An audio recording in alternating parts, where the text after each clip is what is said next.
Here's a question I'm kind of asking. Basically, I've already figured that that's how it is. That the pre-human humans, like going back to hominid,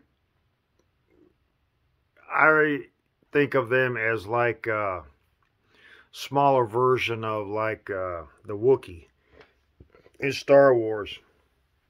That's what I'm thinking of a hominid as. Born born from an animal, and once if they was born in not a clutch, because that's like those are eggs, but if they was all born at once, there was like maybe a herd of animals that had them all at the same time. Maybe, just animals were like 80% bigger or something like that a million years ago. All the animals today were like 80% bigger or something like that, or even it might have been even bigger. They might have even been uh, bigger than that. There's some article that they're saying that how even mammoths that were taken were smaller than the mammoth before humans, or everything before humans arrived. When humans started hunting them, they realized they started shrinking. But anyway, so you have humans, which kill everything. And then you have hominids. I'm not talking the hominid. I think those are probably just things that maybe the hominids that I'm talking about were having sex with whatever. Maybe when they start breeding, they start having sex. And they might have, had sex with monkeys or something. And then those things that they're trying to say were the precursor of human,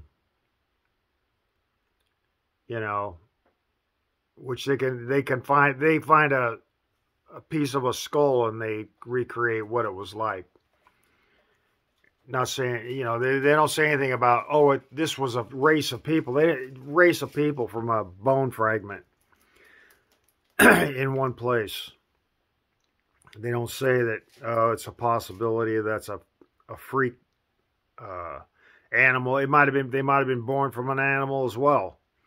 If a hominid was thinking, "Wow, we came from animals," or before they realized it, they'd gone through and thought themselves into the point where these other things were being born or whatever. And it's not what I'm trying to talk about. What I'm trying to talk about is whatever was here when humans first turned into humans, the first human or the first group of humans, they would have mingled with what they might have been born from, say, Denisovans or whatever like that, or even before that, maybe he was born from Neanderthal. And so not yours, but their parents would have been Neanderthal, but they weren't. They might have been shunned because they didn't look like, and the Neanderthals might not have known what to do, or they knew about it and they didn't shun it, and they just accepted it, and they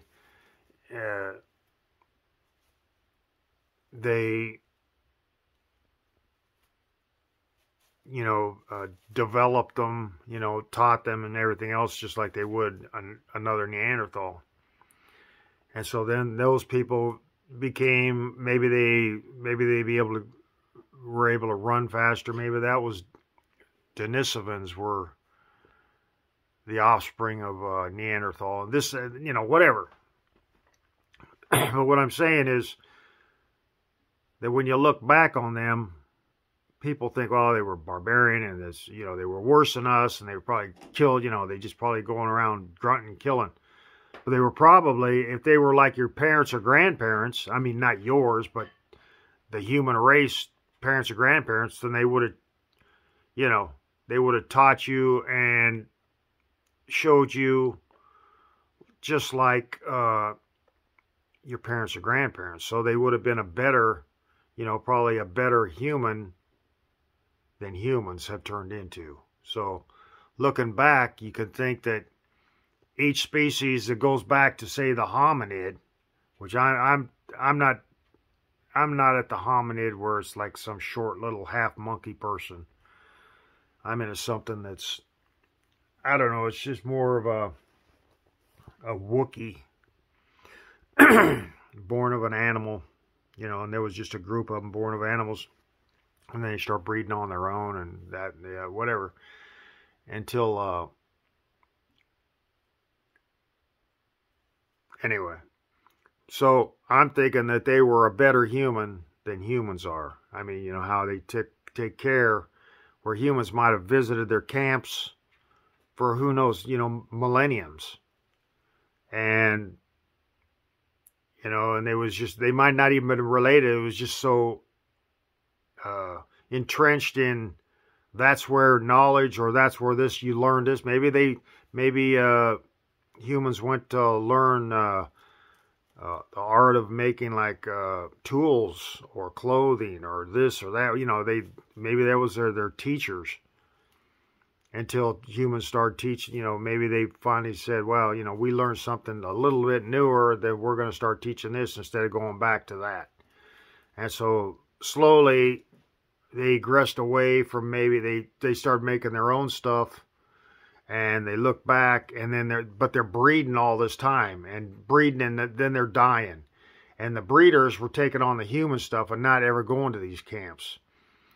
And so maybe when they met again, say in 100 years, 120, 200 years, and the humans met Neanderthal or whoever again, they started killing them, because they didn't know who they were. They didn't go back to them.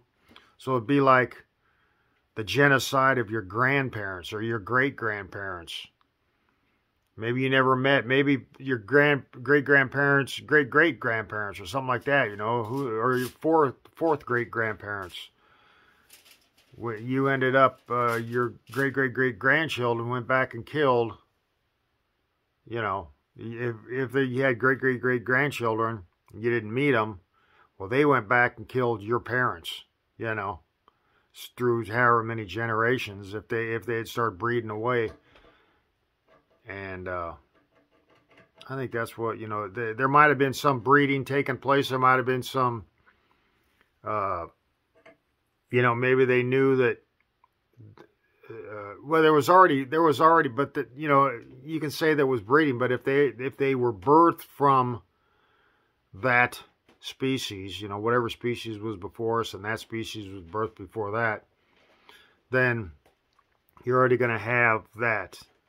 And then all you're going to do is thin out the bloodline or the DNA as humans start breeding, and the wider they got, and the farther away they got, then that DNA bloodline would thin out from the bigger the population got of humans. So, anyway, I was just thinking that humans aren't as good as humans as those species of humans before us. That's what